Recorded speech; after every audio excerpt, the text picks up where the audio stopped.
Since ancient times, the oak tree has always had mystical and magical meaning to man, and it was believed by many that the oak was the first tree created by God. From the 64-foot round major oak of Robin Hood's Sherwood Forest to King Arthur's Round Table made from the single slab of a giant oak, it is no wonder these trees are often called mighty. Known as the father of the woods, the oak tree symbolizes strength and wisdom. Slow growing, it can take some 60 years to mature and produce its first full crop of fruit. The Druids knew this and carried an acorn as protection against growing old. This is the stuff of legends, and this is the story of one white oak tree.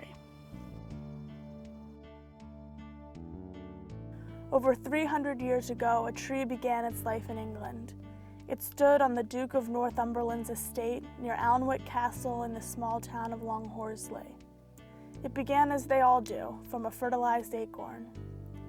Chance favored this acorn, and from nature's nursery, the seedling emerged. Nature is tumultuous, messy, and unpredictable. All life is a struggle, and it was no different for this tree. This juvenile's experience was not guaranteed, but nevertheless, the oak flourished. Each season, the tree prospered, progressing towards realizing the goal of maturing into the namesake of the mighty oak. However, around the year 1825, fate decreed an inescapable outcome for the tree with an attack on its bark by a parasitic beefsteak mushroom. The action of this acidic mushroom turns the oak's natural white coloration brown. In this particular tree, the invasion of the foreign agent causing disease mysteriously morphed the woody tissue into a unique pattern of fragile beauty. Not only was the color altered, but burl figure also emerged. And since the beefsteak fungus is parasitic, it was also creating decay in the tree to support its own life. As fate foretold, a grim outcome was unfolding as this oak's lot. The fungus soon began to kill the cells of the living woody tissue one at a time, slowly weakening the tree. It fought valiantly against a disease it would never beat. Its chances were non-existent. Old-growth trees that grow on estates in England, by law, cannot be felled unless they are dead, and soon enough that time had come. A wonder of nature, this once mighty Longhorsley oak had fallen. For many trees, that would be the end of their story. There is, however, an old European saying that an oak must have 300 years to grow, 300 years to live, and 300 years to die. Perhaps there is truth to this saying. After apparent death, this life was given a second chance. This is that story, a story of renewal, revival, remembrance, and above all, a story about life. After the tree was felled, it was purchased by an American sawyer by the name of Rick Hearn. Rick travels the world looking for extraordinary trees, which he then sells to furniture makers from his mill in Pennsylvania. Rick took a chance on the tree, hoping that the mushroom created strong patterns and color throughout the wood, without decay making the tree too weak. Although never becoming a ship like many of its stronger brothers during the Age of Sail, this Longhorsley oak would indeed take a voyage across the Atlantic. It was arranged that a container ship would move the log from England to Rick Hearn's mill in southeastern Pennsylvania. Again, fate foretold the next act in this story. Nearly the same time this log was in transit, Jeremy and Debbie Allen were searching for what they envisioned as the jewel in the crown of their furniture collection. This meant not only finding a gifted artist, but extraordinary wood as well. We had seen a table, something like this, that I think was split down the middle and butterflied, but I'm not sure. 12 years ago, 15 years ago. And it was one of those pieces that we just looked at it and said, wow, we would love to do something like that. We put the crazy idea in the back of our minds then for a few years. And then I developed prostate cancer. And that's one of those events that takes a healthy guy who thinks he's invincible and puts him into a funk. So Deb's answer to that was, we need to do a carpe diem moment of doing something that we'd always had a passion for and never thought we could do. and she suggested, hey, let's see if we can make a table. As crazy as it sounds, the table became part of the therapy.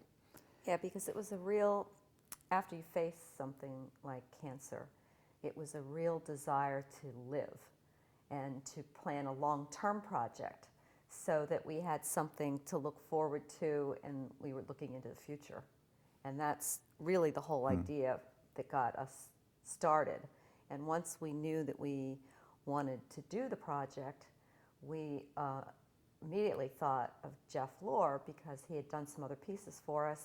Jeffry Lohr is a Pennsylvania-based furniture maker whose spiritual connection to trees and wood consistently inspires and drives his work and designs. Having walked away from the conventional furniture maker approach of building reproductions, Jeff decided to follow his talent and develop a voice of his own through a distinctive furniture style. He lets the woods figure make the artistic statement, combining mastery of craft with a skillful design sense. Since for him the wood is the star, Jeff relishes the discovery of what breathtaking secrets a log may reveal. And of course, we had no idea of the technical complexities.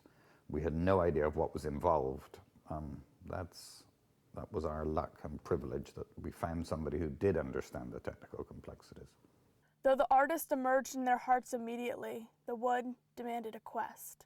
Once I knew what the Allens had envisioned for the project, I spent a lot of time scouting, trying to find the right tree for the project, which had to be something around 13 foot long, 5 foot wide, in a single slab piece of wood, which was a pretty difficult thing to find. I searched about maybe 5, 6 different suppliers throughout the Northeast, and I finally put Debbie and Jeremy in touch with Rick Hearn and his Long Horsley oak. Fortune smiled, and Rick Hearn provided a map to the buried treasure.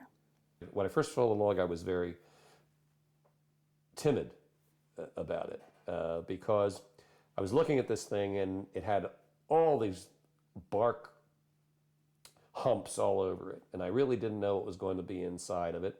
Rick Hearn, he had shown us a sample piece of what he thought might be the figure inside, but we really didn't know. We were going by what the bark looked like on the outside and the mass of the tree. When I first saw the log, I couldn't understand how Jeff could take that log and make our dream of the table. So we just sat back and listened to Rick Hearn and to Jeff, and they became excited by the log. They gave us a quick education on what a burl was, which we didn't know, and they said, this may be fabulous. Of course, we won't know till after we bought it and cut it open. We had to wait, but they were excited, so that was good enough for us. From the decision to buy the log and have it cut, the tree began its new life. For the Allens and Jeff, it would be the beginning of 2.5 years of excitement and work, building an incredible table and exploring a new frontier of creativity. At this time, Rick's sawmill had a large saw, but nothing that would be able to handle the size of a log. He needed to find or build a saw that would be large enough to cut this tree into slabs. Well, we finally got here. A little delay this morning with the car trouble, but here's half of the, looks like the English brown oak burl log. Rick, how you doing? All right, Jeff. How did you come across this log in England? This log was up on the Duke of Northumberland's estate, and a good friend of mine, a German veneer dealer, gave me a call and said I needed to go see this man, a log broker that lives up in that area. Here's your mill. Now, tell me something. What's the history of this thing? We bought the basic parts of this mill from the Philadelphia Naval Yard. We used about 20% of it. Steve Byler, my Amish partner, has basically engineered and fabricated most of what you see here. Yeah. A lot of it done right on the spot. The only thing that's actually original are the wheels for the bandsaw, part of the base, and a couple of castings over on the carriage. Finally, it had come time to cut the log into slabs.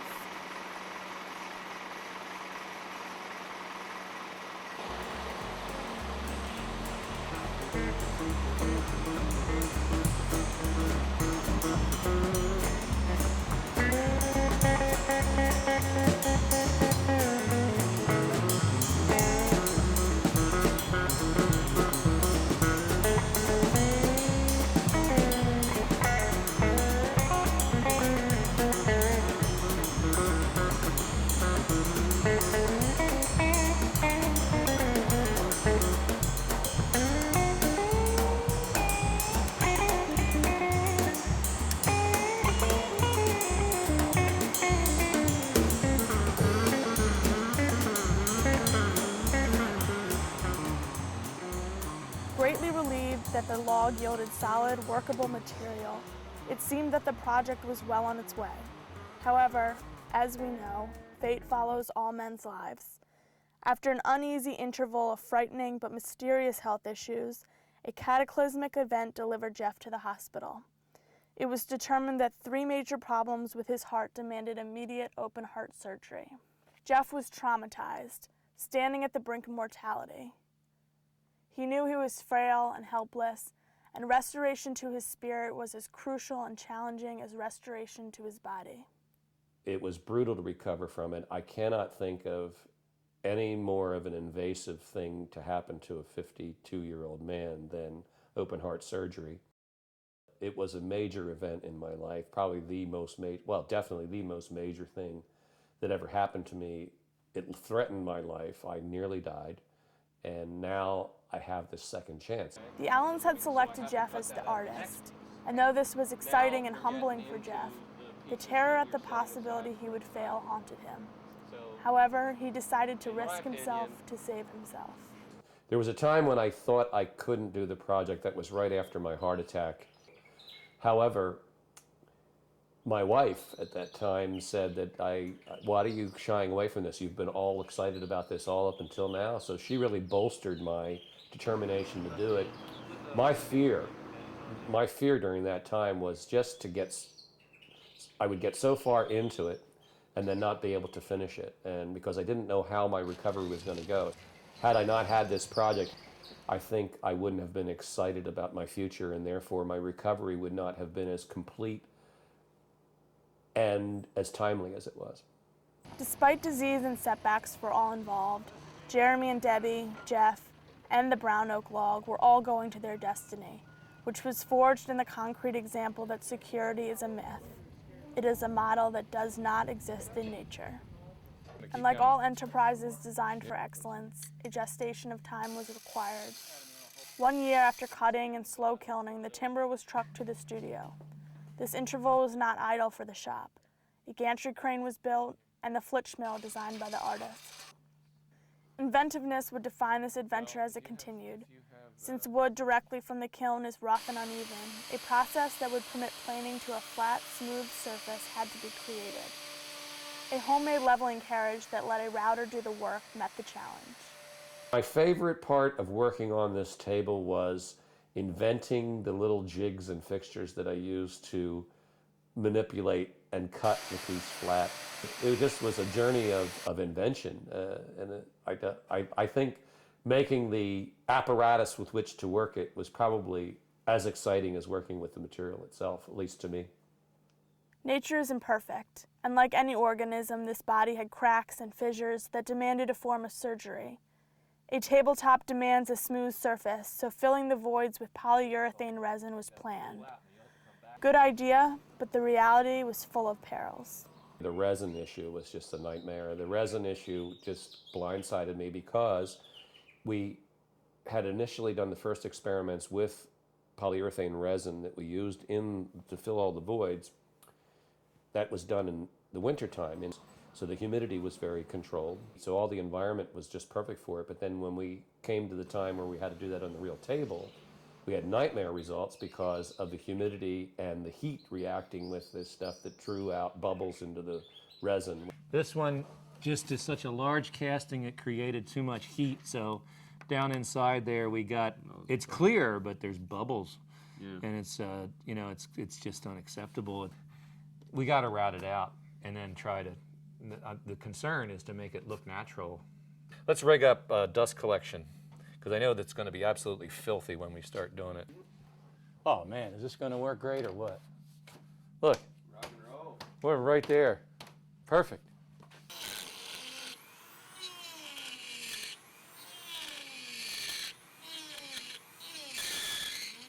Art and craftsmanship alone could not solve these problems.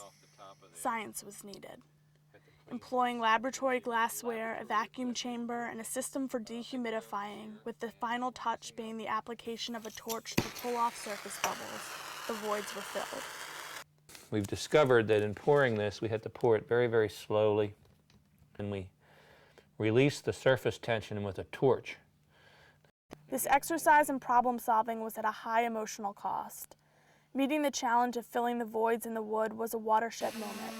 Once completed, it was as if a critical hospital patient had stabilized, and the rest was time and details. Days of sanding, tedious, exhausting, painstaking sanding, yielded a spectacular surface. Hannibal once said, "We will either find a way or make one." A triumph over the most difficult portion of this table project was delivered. Removal of the bark was like polishing a cut jewel. After sandblasting, the satiny feel invited touch.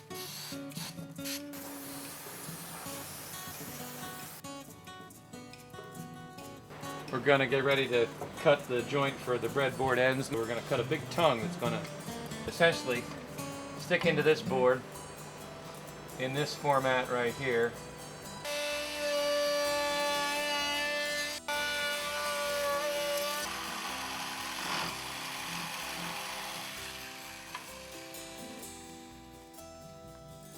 Okay, now I got to mark where the mortises are going to go in this thing, and they have to fit just right.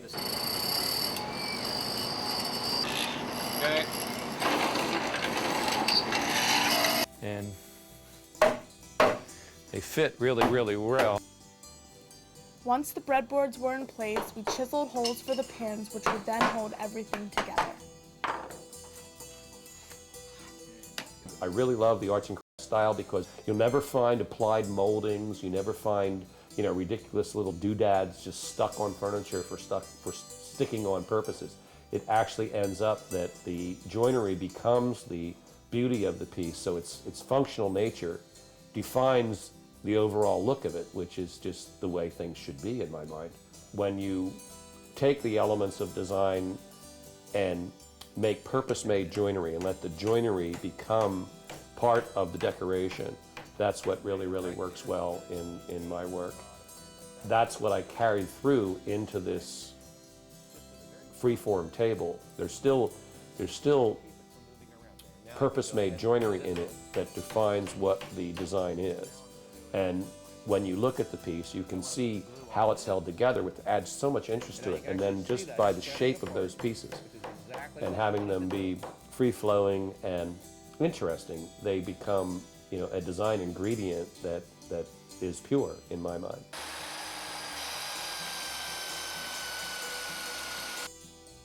Well, our next step now, we're going to put these little dovetails in here. I got to line it up so it's even all the way around. Cut this all around here. And that's the guide where the chisel's going to go.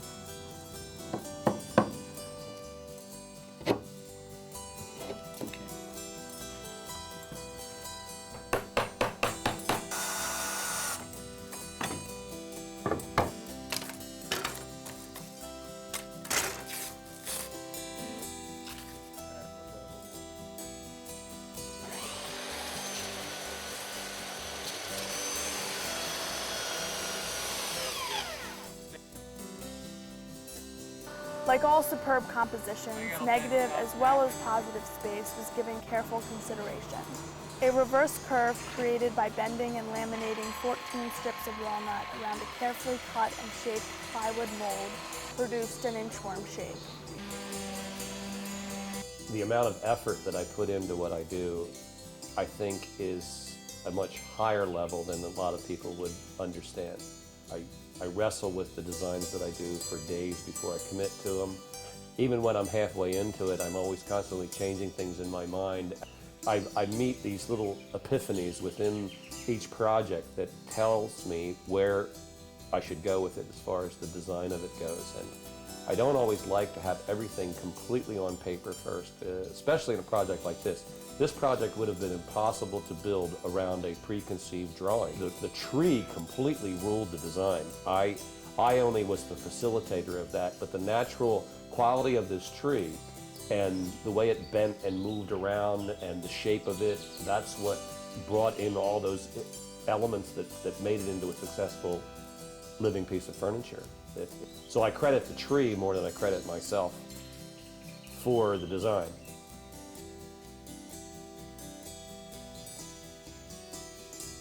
There is always a moment where artistic vision and technical possibilities collide. For this project, the moment arrived when marrying the 10-foot-long curved base skirts with the curved dado slats and the cross supports. The almost surgical precision required was difficult. The fit would need to be perfect, and the visual needed to carry the eye from the top and bottom of the piece needed to be seamless. The huge slab top was so impressive, so spectacularly beautiful, that selecting sections of an additional slab to present as the base ends was the obvious design solution. The slab sections were cut with another shop-made jig, and the result confirmed the wisdom of the decision. And we got to cut a hole right in here that's on a curve to accept this long rail. And now the only way to do that is to saw it and chisel it, do it completely by hand. Okay. So we'll work this way and chisel this off.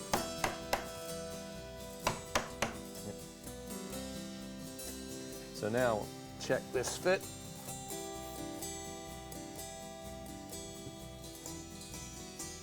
Okay, and that's good.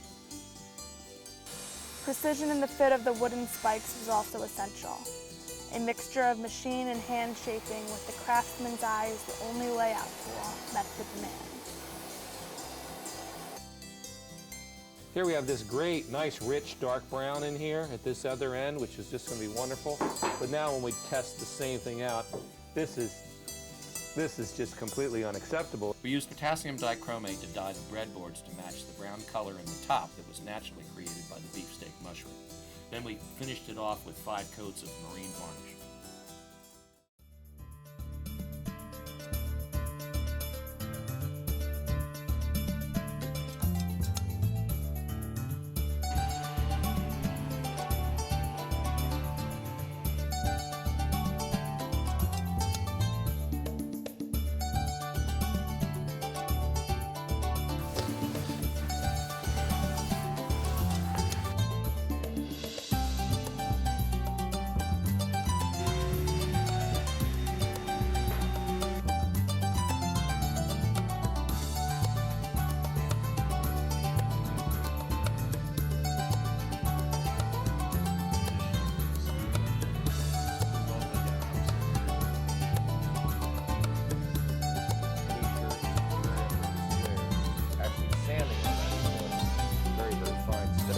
That's a darn near perfect surface.